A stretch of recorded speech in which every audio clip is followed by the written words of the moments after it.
This episode is brought to you by Glorify, the #1 Christian daily devotional app. Everything around us changes. God doesn't. That's why I love Glorify's 21-day challenge. It helps me build a simple habit of meeting with God every day. No pressure, just consistency. With Glorify, you can start your morning by reading the Bible passage of the day, diving into Glorify's daily devotional, and wrapping up with an immersive experience called Daily Walk with God. And if you need to take a few minutes to yourself in the middle of a busy day, try one of Glorify's guided meditations, or listen to their curated worship playlists for some quiet reflection. To end the day, enjoy Glorify's sleep meditations to help you wind down and put your mind and heart at ease. Whether you're a committed Christian or simply curious about faith, Glorify has something for you. Join over 20 million people who have downloaded the Glorify app and deepened their relationship with God.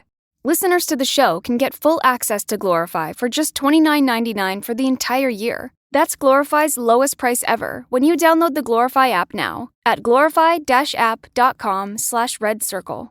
Feel closer to God this year with Glorify. Get full access all year for just $29.99 at glorify-app.com/redcircle. That's glorify-app.com/redcircle. It's different when you're in the middle of it. Huh?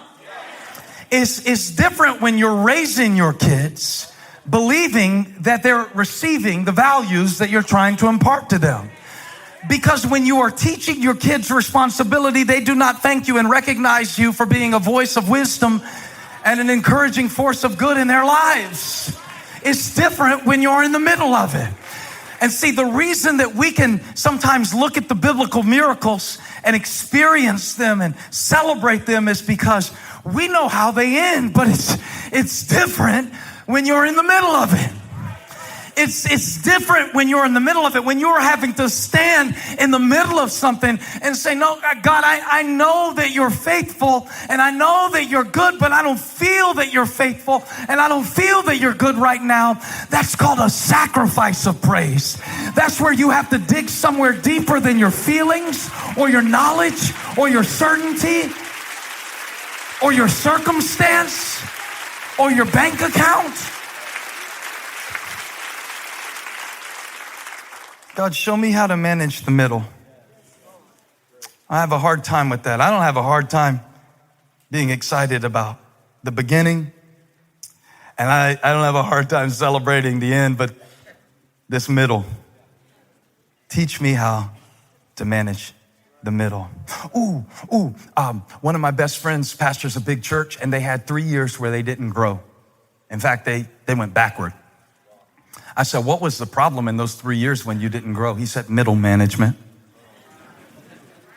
We got so large, the organization got so big that there was a layer of people in the middle who started to block the values that were a part of the organization in the early days.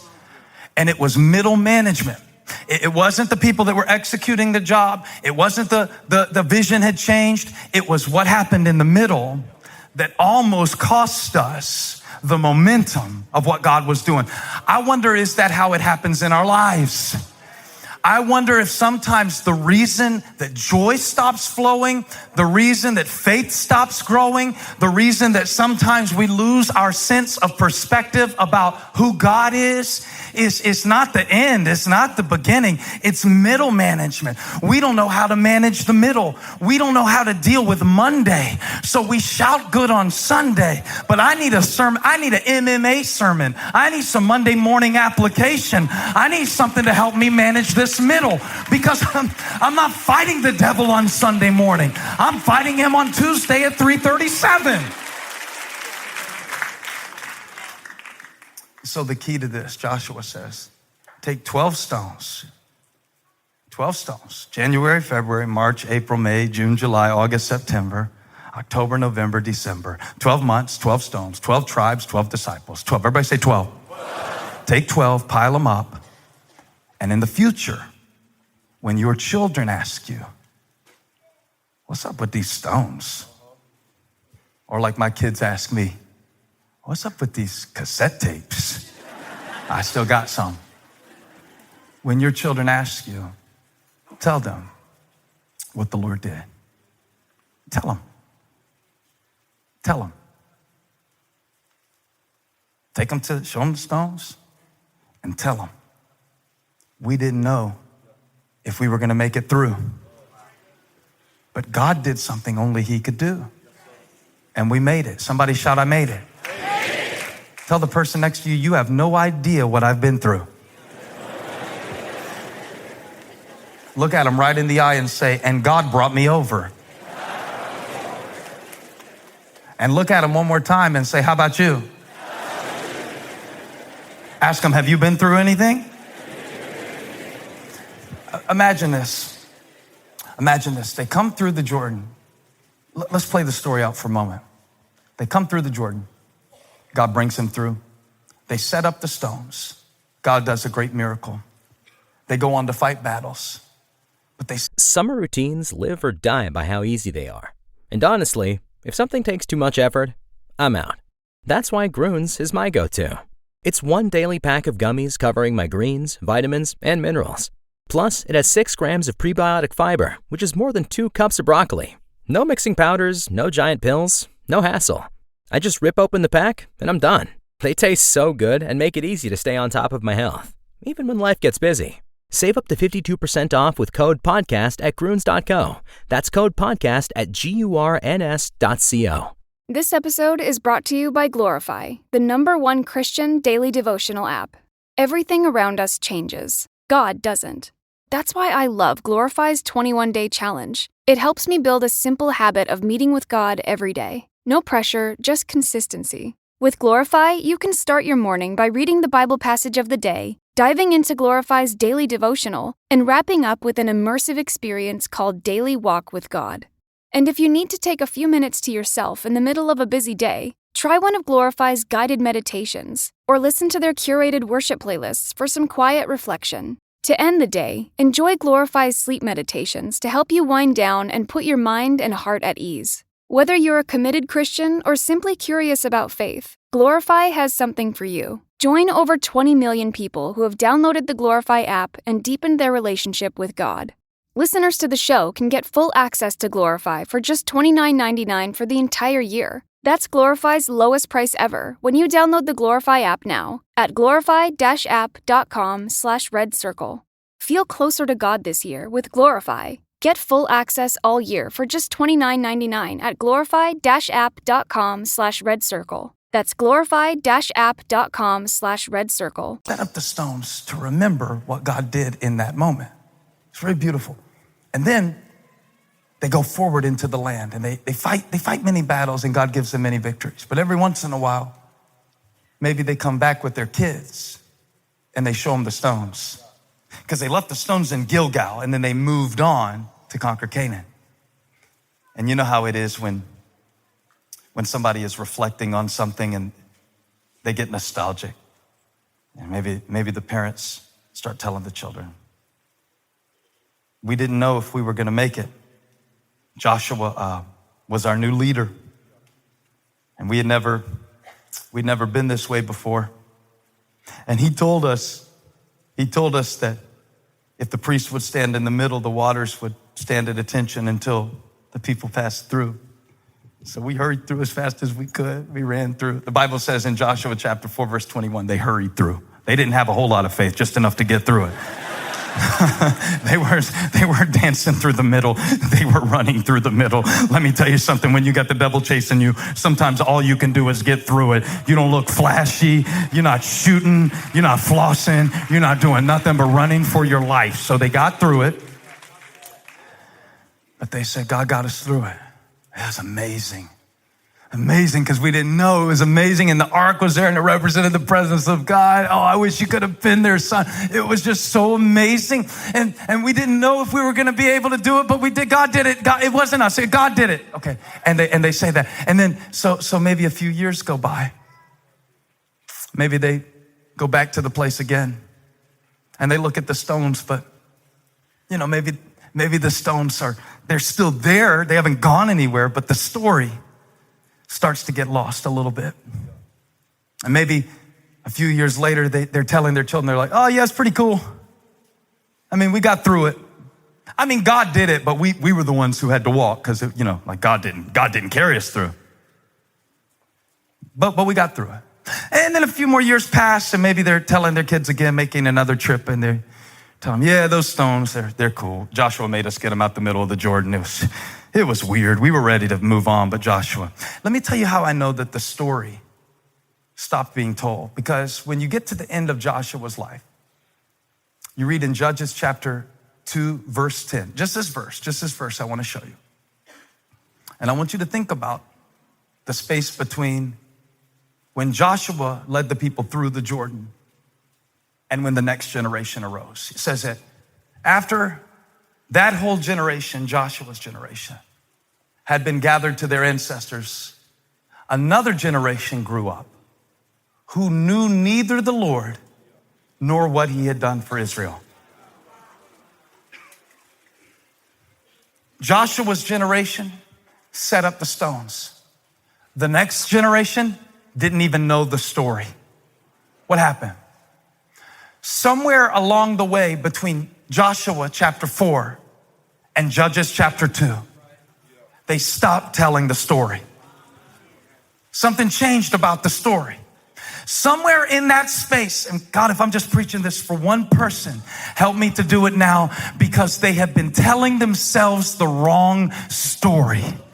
And now their faith is feeling feeble, and now their worship has been weakened, and they are in a cycle of dependence on false gods because they stopped telling the story. The story of salvation is this: I was lost and dead in my sin. I had no hope in myself. I could not save myself. I could not help myself. I could not lift myself. I would not have made it if he had not reached down and with a mighty hand and an outstretched arm, he died for me. He came into my life. He intersected me at the point of my sin. And while I was still a sinner, Christ died for me. Why are you screaming? Because I've got a story that didn't start with me. It started with the mercy of God.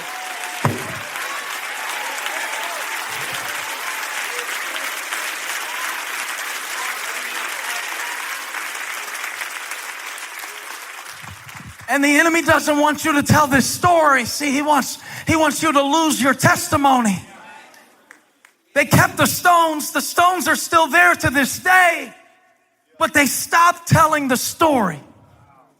You know, you can have all of the monuments of religion, but lose your relationship with God. You can have all the stones in the world. You can come to church. You can still live a life that's between the lines. But if the truth we're told today, some of us have stopped telling the story. We've lost our testimony. You have a testimony. There are things that God has done for you that only he could do, and nobody else can tell it for you, and nobody else can tell it like you. It can happen. It can happen in your own heart. It can happen in a generation. It can happen within a lifetime. It can happen within 3 years. You can actually have God do something amazing for you and have the stones to prove it. Some of you are sitting next to the woman that you asked God to give you. But now you want out of your marriage. The problem isn't your marriage, it's your management. I'll go back here because I'm not scared to say this stuff. We need to manage our miracles. God has been good to us. God has been more than enough. He is a provider. He is Jehovah Jireh. He did bring you through. He did bless you. He did make a way. He is more than enough. He is El Shaddai.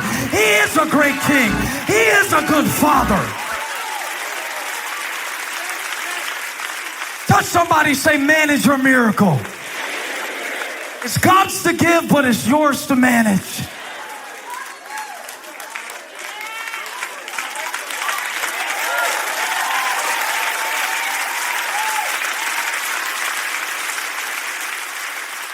I told Elijah, if you crack the screen, I'm not replacing it. It's yours to manage. If you crack the screen or if you, here's what happens to me. Let me tell you something. Sit down. Let's talk. I stopped telling myself the testimony because to me, sometimes it seems small. You know, something happened between when they crossed the Jordan. I don't know exactly what it is. I think there's evidence to support this hypothesis. They fought a lot of battles between Joshua 4 and Judges 2. And I wonder if the battles became bigger in their minds than the blessings. And I wonder if they started telling themselves the stories that centered around their struggles rather than God's sovereign hand that saw them through the struggles. I wonder if they got in survival mode to the point that they stopped telling the story. Hey, thanks for stopping by my YouTube channel. I hope you were blessed today. If you were, share this with somebody. Like and subscribe and leave me a comment. Let me know where you're watching from, what we can pray for you about. Hope to see you back here again really soon.